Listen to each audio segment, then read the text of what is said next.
I am in charge of introducing someone that since many years ago I was very keen to meet.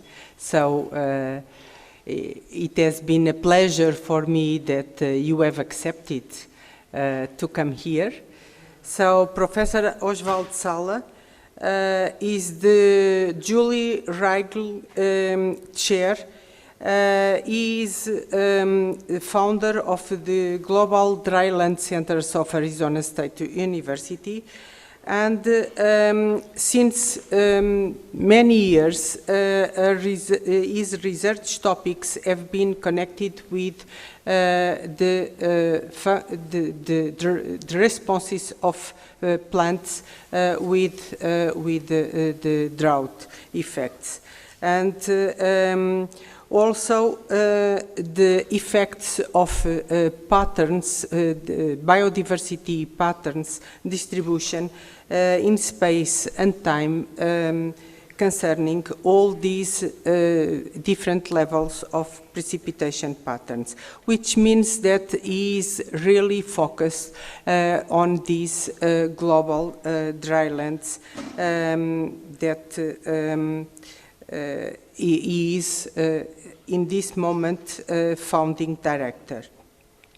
He has a huge amount of publications, and it has been the leadership of different international and national leadership, including services concerning of committees of problems of environment, Millennium Ecosystem Assessment, IPCC, National Academic of Sciences. He is also member of Argentinian National Academy of Physical and Natural Sciences, a fellow of American Association for Advancement of Science, and last but not least, he has been elected the president of the American Ecological Society. So it's my pleasure to be here to announce you and believe that it is also a pleasure for all of us that has been organizing this meeting to have you here in this conference. So the floor is yours, and please come.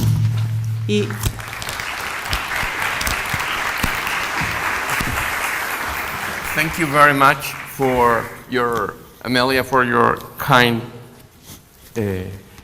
introduction, and thank you for the opportunity for being here. It's great for me to get to know all of you and learn about your projects, your ideas, the things that motivate you. And also, you were also mentioning that I'm now starting my tenure as president of the Ecological Society of America. And one of my goals as president of the Ecological Society is to try to shorten the distance between the European ecologists and American ecologists that I think for different reasons they are not as close as they could have been. So this is another reason why I'm here, and I'm willing to rub elbows with as many of you as possible. And so this is sort of the official part, and I think the Ecological Society of America is a relatively large organization, and in order of 9,000 ecologists, and but I think we can do more in terms of working with other colleagues in other parts of the world, since I think that's the discipline that's the way the discipline is moving in a much more broader today. It's much more interdisciplinary, and also it is clear, I think, for most of us that you cannot test hypotheses in just one place. If you need to address them in a global basis, most of it. So Most of today, I'm going to be talking about something much more narrow. I'm going to be talking about something that is very closely related with my day-to-day life, that is my research life. And I have several sections of my talk, and I encourage you to interrupt me. And we don't need to get to the end of this talk if you, the overall title of my talk is The Effects of Climate Change on Ecosystems. And I'm going to talk specifically about two different aspects of climate change. I'm going to talk about the effects of precipitation amount and the effect of variability. And think variability is not, is how variable the climate. We all know that climate is going to become more variable in the future. So it's very important for us to understand how just the effect of variability, independently of changes in the mean, are going to affect the functioning of our ecosystems. And so, for example, this is some certain projections of climate change for North America. And you see that there are some parts of North America that are going to get wetter by the end of the century. Some others, especially in the Southwest, are going to get drier. The message of this slide is just to tell you that there are parts of the world are going to get wetter, part of the world are going to get drier. And the other one is this is an ensemble of different global circulation models, and showing that independently of the changes in the mean, they all agree there is going to be an increase in variability. That means there are going to be more extreme droughts and extreme deluge or extreme wet years. And it's a shame that we don't have an English word that is equivalent to drought, but a deluge is not quite, but it's the closest I could find. So and in order to address these two questions, the effect of changes in the mean and changes in the variability, I'm going to use a series of tools. I'm going to report on some observations. I'm going to report in some experiments. I'm going to use some modeling and some data mining. Under the assumption that you need all these different approaches, they are sort of complementing each other. For example, the long-term observations give you sort of the geographical breadth and the temporal depth that no other approach can give you. But it's very difficult to tackle cause-effect relationships. That's what experiments do. We can have experiments to really pin down what the cause-effect relationships. But you cannot have experiments for 20 years all over the world. And modeling is also very interesting tool because it complements the other two. With modeling, we can go into the future, we can go beyond the traditional parameter space into new combinations of parameters. And finally, data mining is all the data that we all have collected and can be used to answer some of these questions. So 4 big questions are sort of a guide in this part. The first part of the talk is, how does the duration of altered precipitation regime affect the response of ecosystems? Is the same a drought that lasts a year than a drought that lasts 12 years? Are effects of extreme wet and dry precipitation regimes symmetrical? So the effects of droughts are the same as effects of deluge? Do all plant species and functional groups respond similarly? Do species interactions overshadow the effect of climate change? So in this, specifically the one with time, I think we have several simple hypotheses. Here you have always time, and this is the ecosystem response variable, most likely primary production. This is the control. You have a treatment where the precipitation has been decreased, one that has been increased, and there's no time value. So there's a 80% decrease here has an 80% decrease in production. This is the simplest hypothesis. The next one is there is an effect of time. So the effect becomes larger as the time goes by.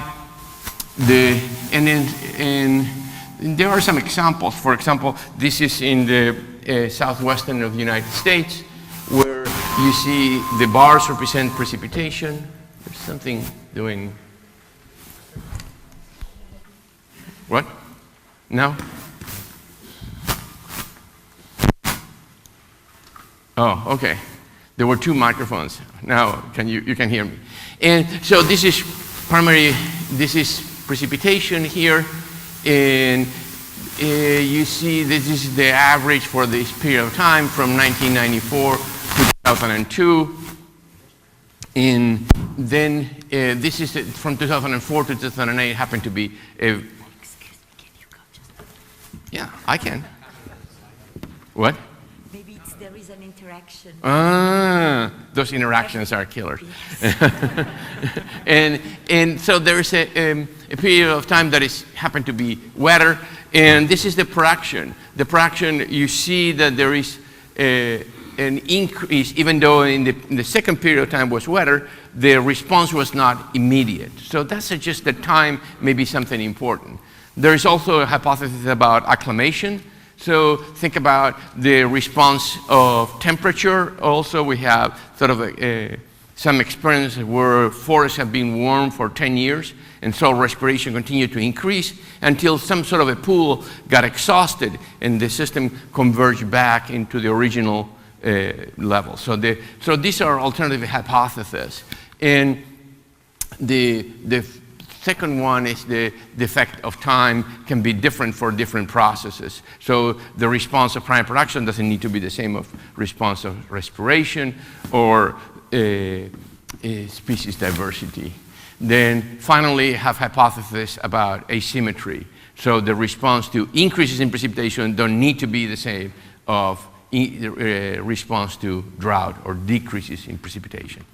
So this is just to set the stage. This is our possibilities here and there. So this is the first part of the talk. I'm going to report on a long-term experiment where we started in 2006, and this is the average precipitation that we see in the site, and you see the variability. And in 2006, we started 3 treatments. And this black line is the ambient. This is the minus 80% precipitation, a severe drought, and a severe wet conditions. And you see this background is to give you, even though those are extreme values those occur in the past, since the beginning of the century. So this is the background of our experiment. Our experiment was done in the Jornada experimental range, and this is in the southwest of the United States, in the border with Mexico. This is in our experimental design uses this system. It has rainout shelters. There are transparent acrylic rainout shelters that capture 80% of the incoming precipitation. It goes into an intermediate tank that pumps that water into the plus 80% increase in precipitation. So simultaneously you have minus 80 and plus 80 precipitation change. And this is how one of our many replicates. I think we have 160 of these setups of irrigation and drought all over the Jornada, and now we have them all over the southwest of the United States. And here I want to just make a parenthesis and discuss about the treatment effect, this plus 80, minus 80. And the objective of that was to assess the sensitivity of ecosystems to precipitation. And by no means I was trying to mimic any climate change scenario. And this is, I'm especially talking to some of you who are reviewers of my proposals and my papers, secret, but I think it is very important because what we are trying to assess is the sensitivity, not a particular scenario. And what I think is that if we are interested in the effect of climate change impact, the effect of climate change impact has 2 components. Is the sensitivity of the ecosystem and the change in climate. And in the case of precipitation, the impact of precipitation is the change in precipitation and the sensitivity to changes in precipitation. The idea is that these changes in climate and changes in precipitation, this is the realm of the atmospheric scientists. And the ecosystem sensitivity is the realm for us ecologists. This is what we need to do. And I'm pretty convinced of this approach. I think that it makes no sense trying to predict any particular point in the future. First of all, the GCM predictions change by the week. There are as many as there are flavors in the grocery store. And also, you want to predict the year 2100, but then that's going to be different than what it's going to be in 2120 or 2080. So I think, in my mind, makes more sense to try to understand the sensitivity of ecosystems and plug it in with whatever the GCM outcome should be. So this is the precipitation. And I'm always using the same code. This is the control, this is the drought treatment, and this is the irrigated treatment.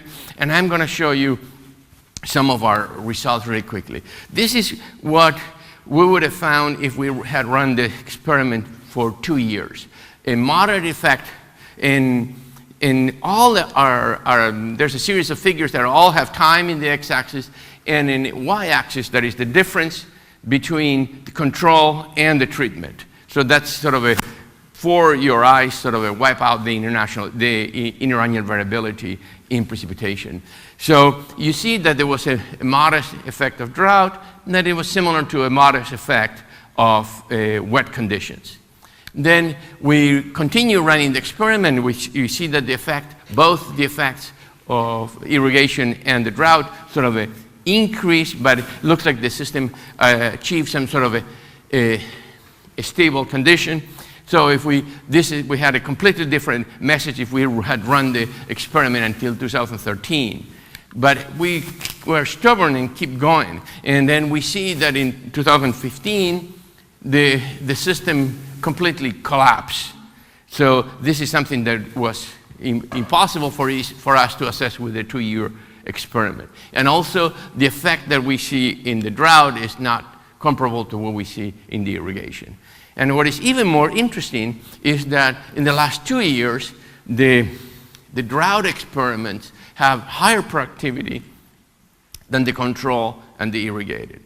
And I really refused to accept this data for a long time, but I think now it's inevitable that I need to accept that those are the data. The drought has higher productivity than the control and the irrigated. And this is the production of, let's unpack that and try to understand this. And this is the production of grasses, that it resembles pretty much the total production because they account for a large fraction of it. The next one is the production of shrubs. And the shrubs from 2007 to 2014 remain almost insensitive to changes in precipitation. What was very puzzling, and I assumed that at that time that the shrubs were not responding. But if you see that always the drought, that is the gray, and the yellow one, is a little bit above the irrigated. And until the minute then the grasses collapse and the shrubs, this is the drought treatment where we took 80% of the incoming precipitation, is much higher than the control and the irrigated one. This was really puzzling, and it took me several days to just accept that those were the data. So this is the answer. So the Germans have this lovely word called Schadenfreude, and you all know what it means. Schadenfreude is a German word. I don't think the English language has something like that. And what? You don't even have that concept. You don't have that concept. My friend knows what is Schadenfreude. It is the pleasure that you feel with the demise of your competitor, or I don't know, when you drive on the highway and somebody passes you very fast, and then the police stops him in the next time. Then this is Schadenfreude, isn't it? So I don't think that is that. So my assumption is that it's not that the shrubs like the drought, but they love the demise of their competitor, the grasses. So you see that when the grasses collapse here in 2013, the shrub production goes through the roof. And so this is my structural equation version of Schadenfreude. So this is a structural equation. So we have the effect of precipitation has a positive effect on grass production, and grass production has a negative effect on shrub production. So when precipitation decreased, grass production decreased, and that has a positive effect on the shrubs. So they have sort of the emotional version, the Schadenfreude, the structural equation. Now I'm going to show you some of the mechanisms. So this is salt water measured in our treatments. There are 3 treatments. The blue is always the irrigated, the control, and the drought one. These are shallow layers, and these are deep layers. So you see that everything was very dry until this moment where it got wet, and all the treatments got equally wet. And more or less, this is the shallow layers. But this is what happens. The dry plots that had no grasses or reduced biomass of grasses after 12 years of experiment had more water in the deep soil layers than the control and the irrigated. And this is the mechanistic explanation why the shrubs are doing so much better.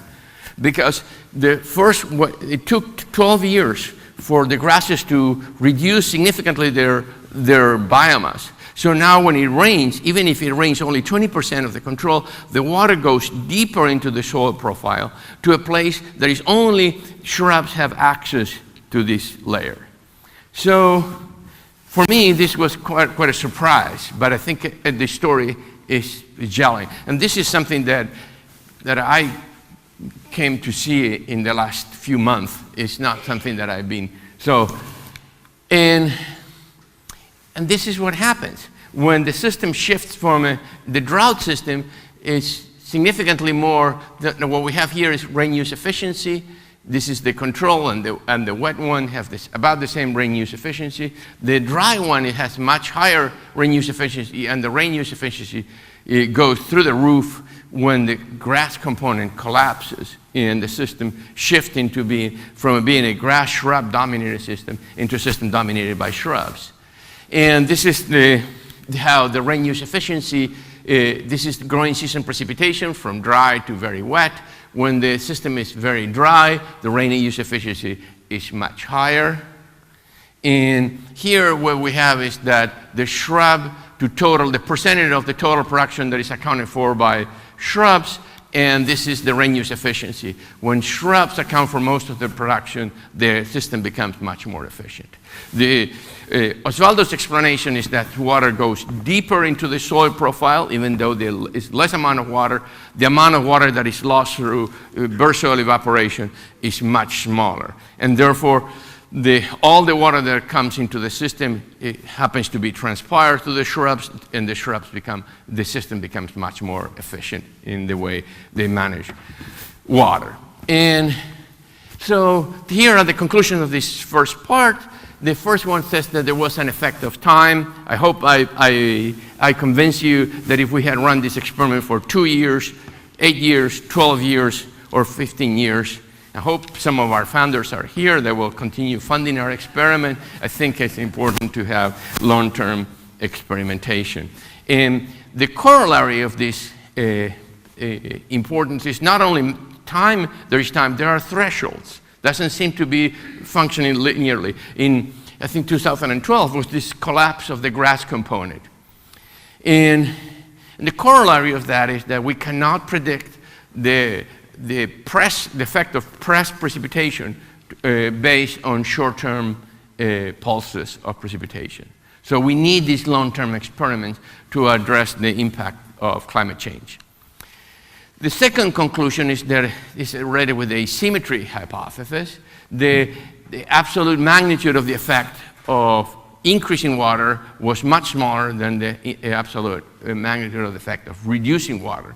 And therefore, if you go into the literature, there are hundreds of experiments of irrigation and there are fewer of drought, but we always work under the assumption that if we know one, we can predict the other.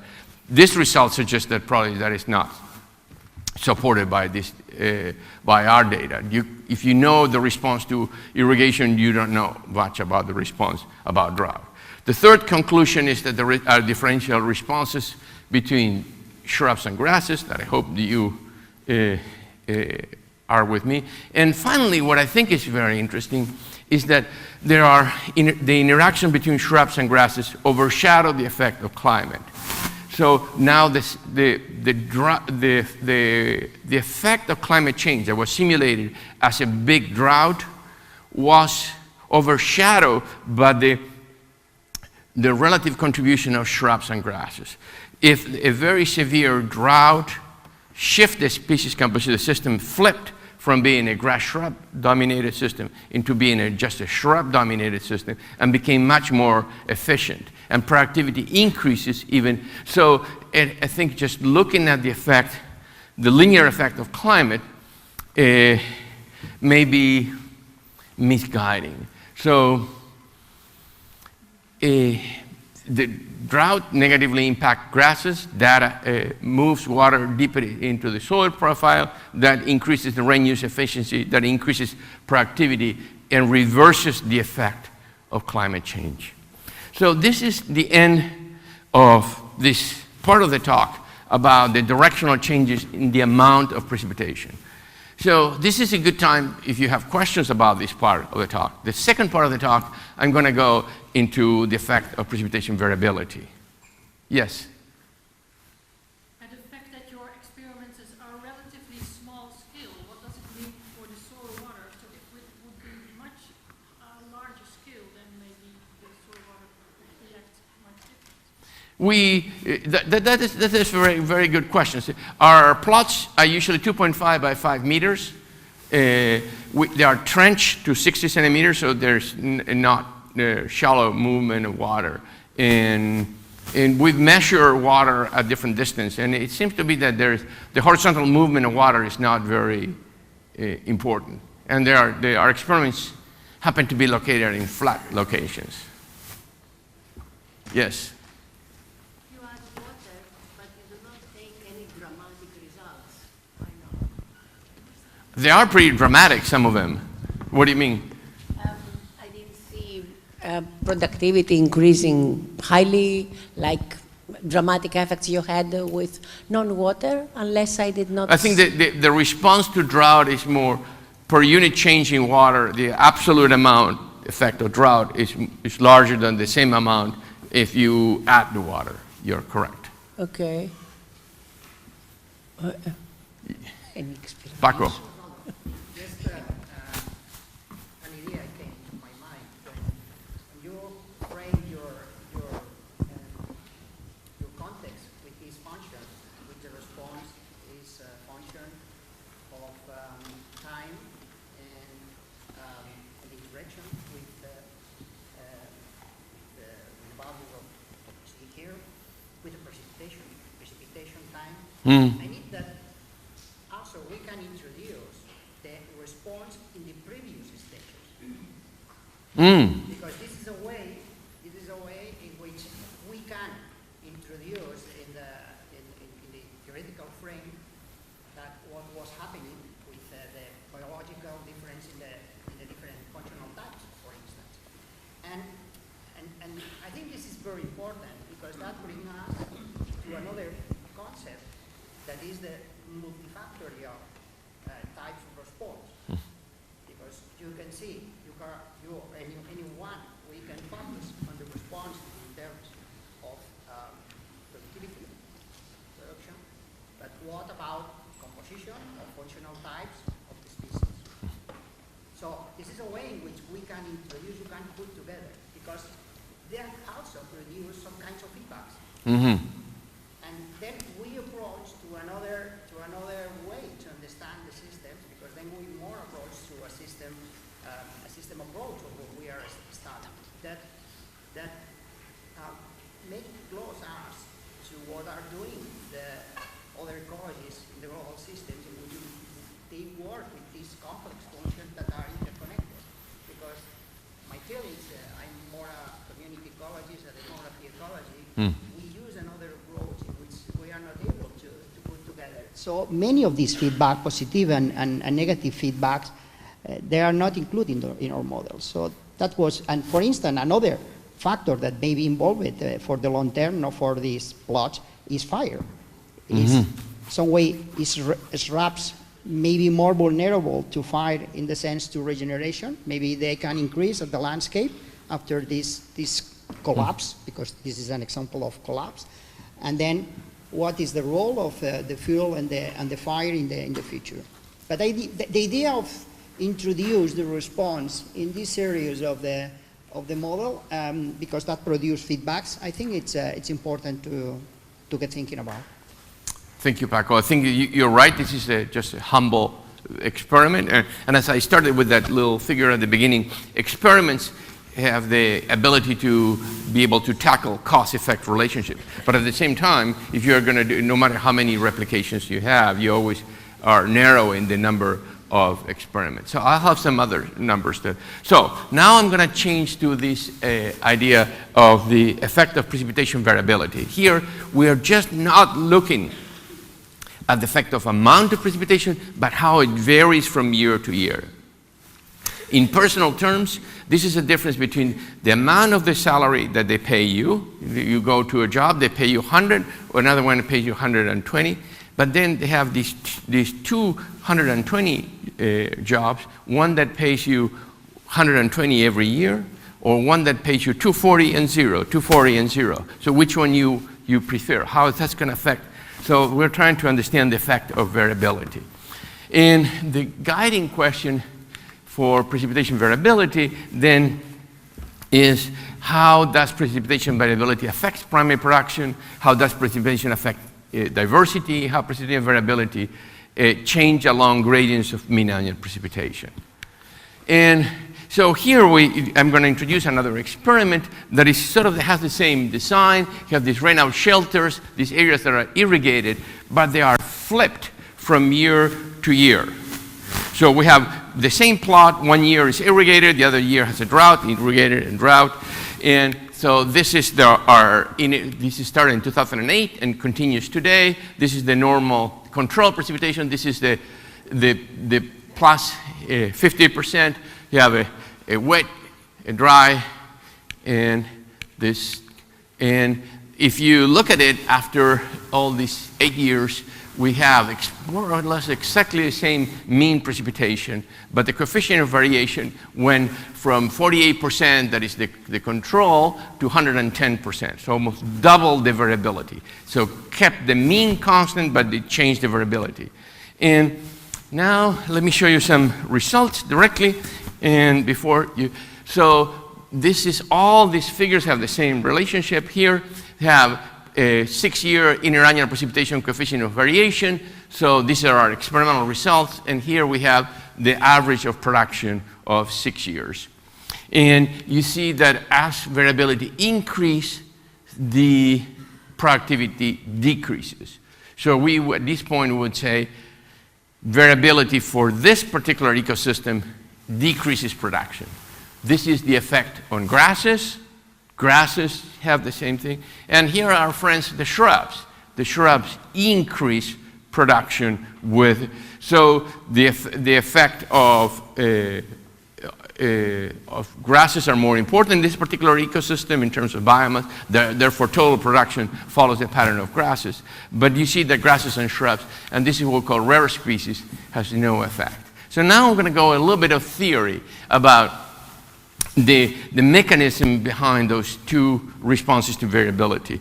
And there's the mechanism I would propose is related with a linear and nonlinear response of production to precipitation. And if this is a normal distribution of precipitation, like that, the dotted line, this is the future one. The one where the frequency of the mean is going to be depressed, and then you're going to have more extreme drought, more extreme conditions. So my suggestion is that if the relationship between production and precipitation is a straight line, then then there shouldn't have any effect on the effect, have more frequent extremes, wouldn't have any effect on the mean production. Why? Because the decreases during the extreme drought are going to be compensated by the increases during extreme wet conditions, correct? But if the response curve is curvilinear, then the response is different. So in the case, if we just look at the dotted line, so this is the concave up response of production to precipitation, the effect of the extreme wet years are going to be much larger than the effect in absolute values of the drought. And the opposite is true if the curve is a concave down, so the effect of the increased wet is going to be much smaller than the effect of the increased dry. And in this case, increased variability is going to have a negative effect on production. Yes? And this is what happened. This is the relationship between variability and production. This is the total response. They have a positive curvilinear response. This is the response of grasses. This is they have the curvilinear response that drives the whole system. And this is the response of shrubs. They have a positive response. And now you probably introduce you to this idea why shrubs become more efficient and these variability scenarios. And finally, these rare species, they are linear, and why that explains why there is no relation between increases in variability and increases in variability and average production. And the effect of precipitation increases with time. So you see these are our years of experimentation, and you see that there were no significant differences up to 3 years. We needed almost 8 years to start seeing the differences due to changes in precipitation variability. And here is one other structural equation thing that it shows that precipitation variability has a negative effect on grasses, and grasses have a negative effect on shrubs. So similar to what we saw before. And here I'm going to show you a little bit of the effect that variability has on species diversity. We see this is functional diversity, this is precipitation variability, the mean is constant.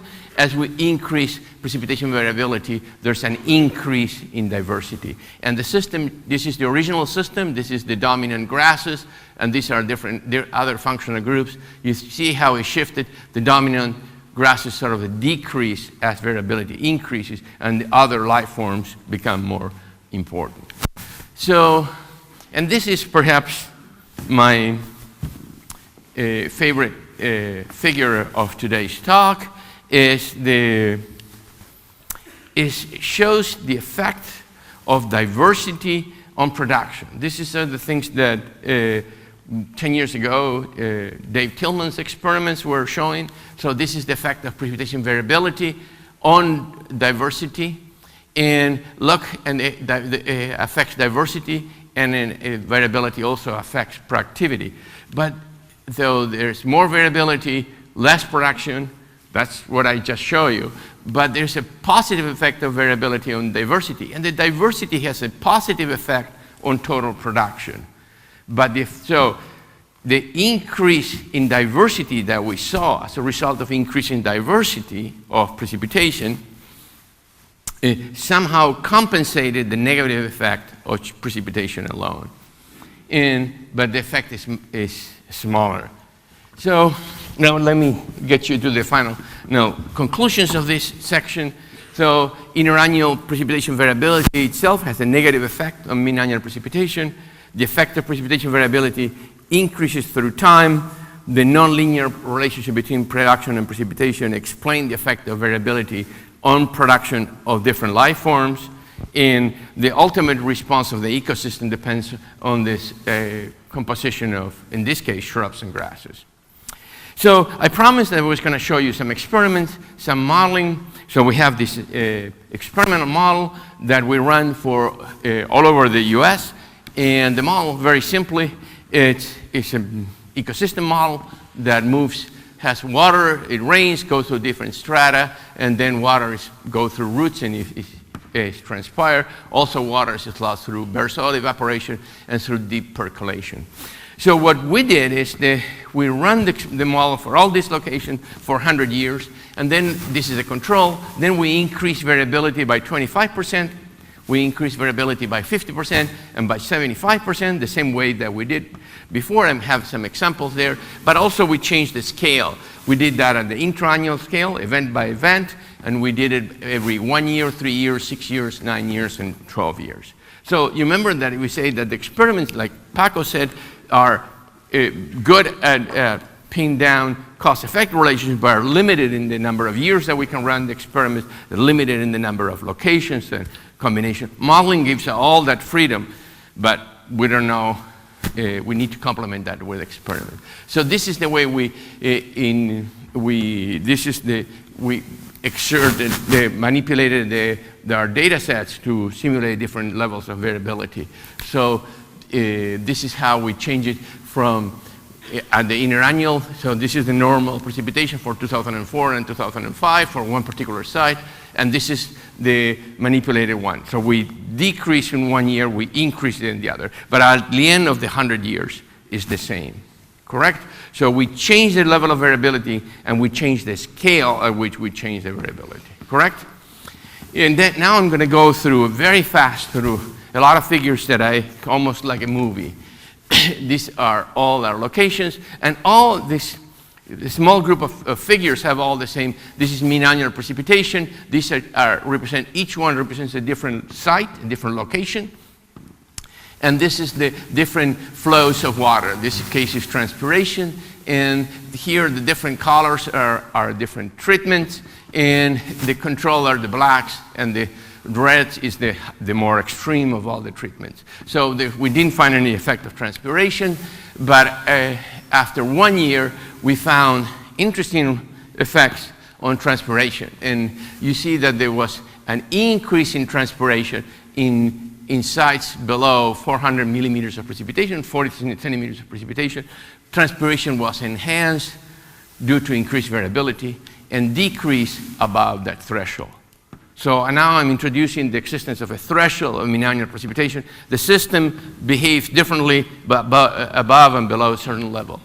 And this is at the interannual, every 12 years wet, 12 years dry. And I'm trying not to bore you. And this is total evaporation. Evaporation decreases as we become wetter because there's more canopy cover, so bare soil evaporation decreases. And this is deep percolation. There's no deep percolation in very dry, and the deep percolation starts increasing here. So, and here you have the deep percolation increases in the extreme experiment, and even more in when we make very long periods that are dry and long periods that are wet. So hopefully this is the number of the days that the system remains wet, and you see the same threshold around 40 millimeters, 400 millimeters of precipitation of mean annual precipitation. And I'm going to try to go quickly to go to so these are our model runs. And so the conclusions first is that the scale was more important than the rate of variability. So if when we change the variability from, we enhance one event and decrease the other, they had a relatively small effect. When we had blocks of 1 year wet, 1 year dry, the effect was started to become larger. If you have 10 years wet, 10 years dry, the effect was even larger. So the scale is very important here. And the other thing is this threshold, that it was kind of unexpected for us. We didn't expect the model was going to behave linearly. But it looks like there's a threshold in 380 millimeters where below 380, more variability in precipitation results in more available water. And above 380 millimeters, more variability, less available water. And the question is, why? And I think somehow we're going back to that Schadenfreude slide, because this is our scheme.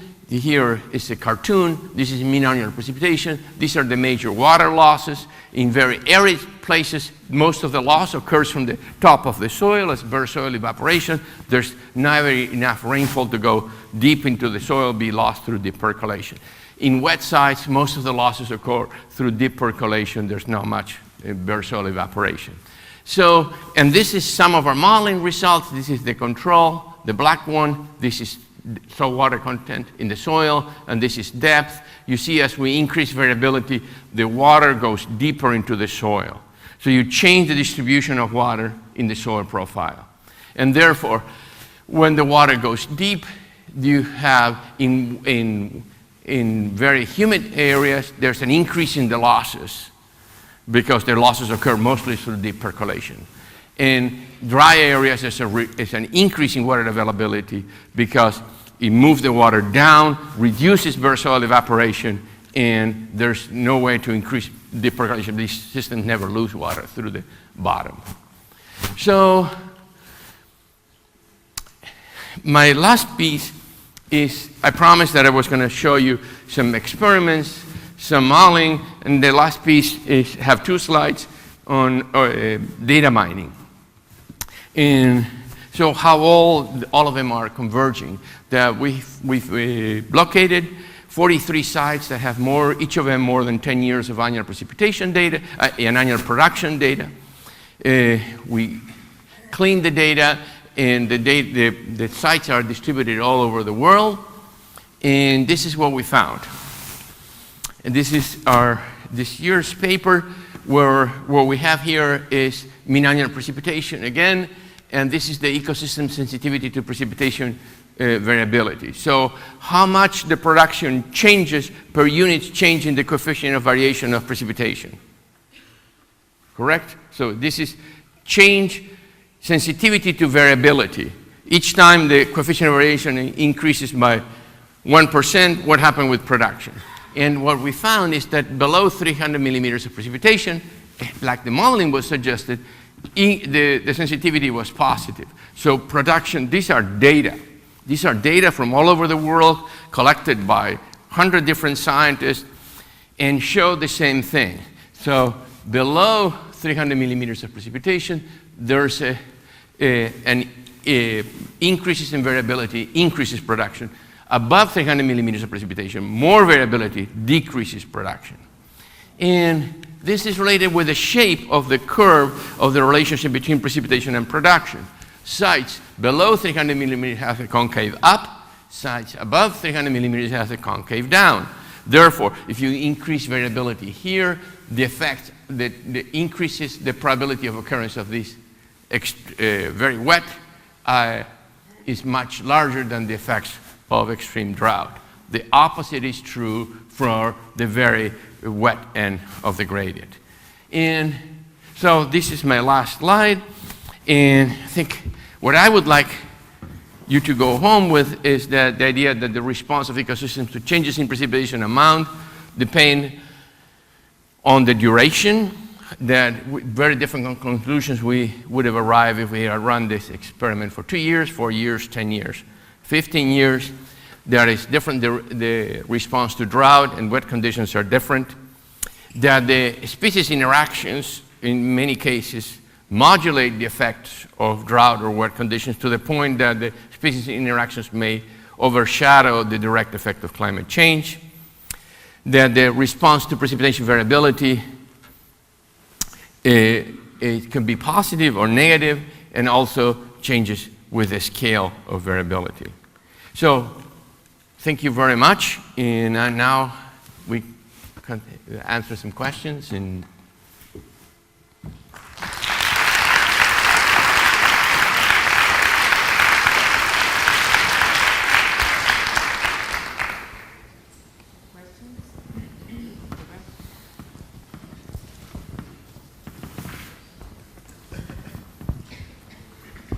Thank you very much for a very interesting talk. Most of the results you showed us are on productivity, primary productivity. Any information you could tell us about, this is more or less the question that Paco had, I think, about effects on overall plant diversity or animal diversity? Any idea on that?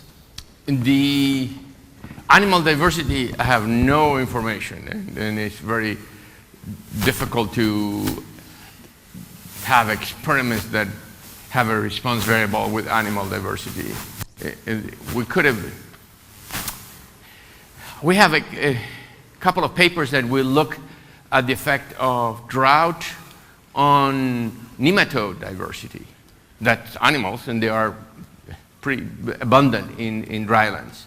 And what we found is that as we have a fascinating result, because as we did this experiment, the same experiment that with these rainout shelters and irrigation along a mean annual precipitation gradient from a desert to a very wet grassland, correct? And what we found is that nematode abundance, biomass, increased with mean annual precipitation, as you would expect. There's more roots, more food, there's more nematodes. But then the effect of drought in each particular site was larger in let me see if I get this thing right. In the very wet side, increased drought increased in nematode production. And also changed the diversity of the nematodes. So what happened is in the very wet side, you have a trophic pyramid of nematodes. You have those nematodes that eat roots, those are eaten by other nematodes that eat nematodes, correct? They are not all equally sensitive to drought. So as the soils start drying down, the first group that is knocked down is the predators. And therefore, there's a predation release for those grassroot feeders that go out of control and eat all the roots.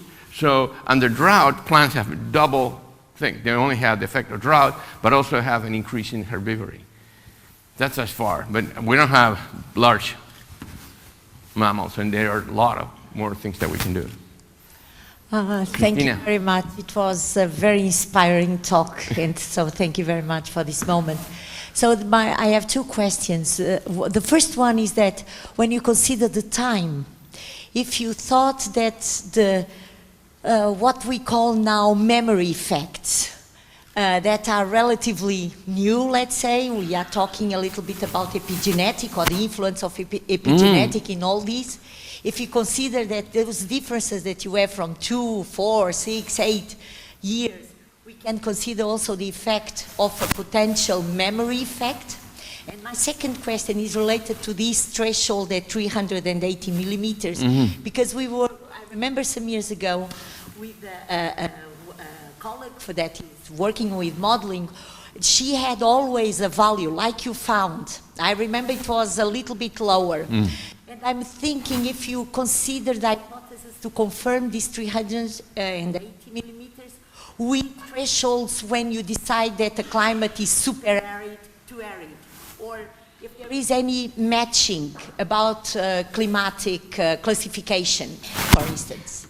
Okay, so the 380 millimeter threshold is one of my favorite numbers.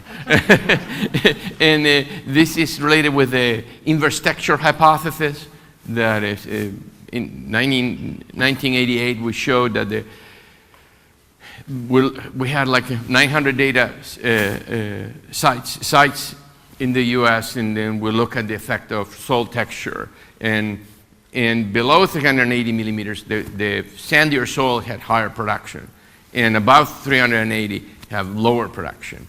There's not a particular limit on that, but so it's the same. We're coming back to this same number from really quite independent. You have the modeling experiment, the 1988 data sets, and this data set, they're all pointing out into this 380 millimeter that we weren't expecting, but it seems to be quite independent from each other. So it would be nice to go a little bit further. And your first question? It's about the memory effect and the potential contribution of epigenetics. Correct. This is what you call memory, we call lags. And we have a paper in the Proceedings of the Royal Society where we look at lags in different grasslands. We have only statistical power to go 1 year before. And we found a significant effect of if the previous year was wet or the previous year was dry. But we couldn't go into 2 years because we didn't have enough data you can imagine that you start losing a lot of power. Not only the signal is much smaller, but it's probably, there are multiple combinations in the past. And we did some sort of several experiments looking at changing the precipitation and changing it back. So we had a drought went to wet, and a wet to go to drought. So we simulated and see what happened with those lags. And lags exist and explain a significant fraction of it. And probably there may be lags for more than 1 year, but we weren't able to detect them. Thank you very much, Osvaldo. Yeah. You stressed the importance of long-term experiments. And I can confirm that one long-term experiment is that in 2019 it's equally exciting to listen to a talk to you as it was in 1995 or something like that. So thank you for that. But more seriously, I would see two problems with these long-term experiments. One is that policymakers or generally society, if you stress too much the importance of having long-term experiments for knowing about the impacts of climate change, for example, on some system, that will lead policymakers and the general public to say, okay, then we better wait with any kind of decision for another 20 years, so until Professor Sala has completed his long-term experiment. That's one issue that I have with that. And the other one, you were probably not here yesterday in the morning at the same time.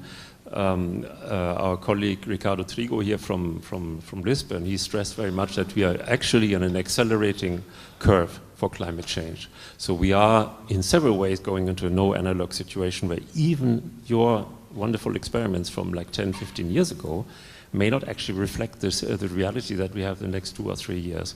Do you have comments about the importance of long-term experiments in relation to that? My comment is that this is a humble contribution. It's a small piece in the trying to put together a puzzle, and we can have a lot of short-term experiments. I have a project that is funded by the National Science Foundation called a Research Coordination Network. We have these rainout shelters distributed in 100 locations all over the world. This is a 2-year, 3-year drought, looking at sensitivity of them, but having thought of in a geographical. These ones are long-term. Those are little pieces of a puzzle that we can work on. And by no means I want to, and hopefully these long-term experiments can be coupled with models, and the models can assist the policymakers then if they are now backed up by some experimental results. And by no means,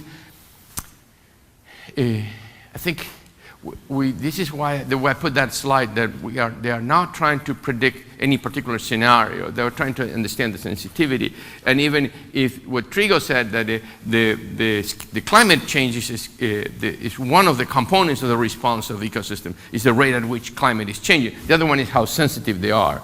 And we're just opening a little bit of a small door into the differences in sensitivity among different ecosystems, the different drivers. Yeah.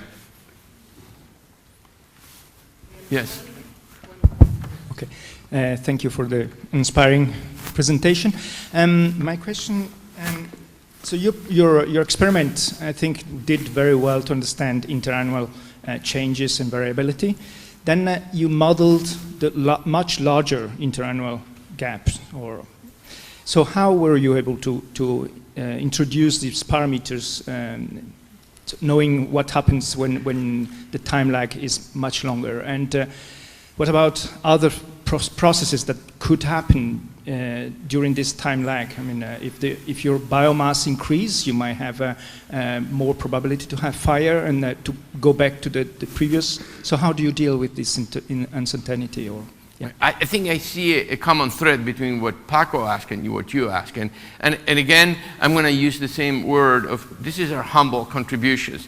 And like most of the things that we do, we have to keep everything else constant and move one thing. Even with a model, we kept we didn't change biomass when we were changing productivity. We just keep the biomass constant and only change the climate. And that yielded this result of the 380 millimeters. Could be true, could be not, but it's sort of a hoping entertain you. But we weren't able to use changes in fire or changes in many other things, and changes in species composition. There were some hints about with the nematodes that we're talking about, how the nematodes respond, how you saw some of the grasses, and also I didn't want to bore you, but I have all these species-specific responses, and I sort of presented shrubs and grasses to make your life a little bit easy this morning, but we can go deep into how each species within the shrubs and within the grasses respond differently, and we can spend weeks just looking at this data. Are fun, but I was trying to make it simple. So thank you very much. Sorry.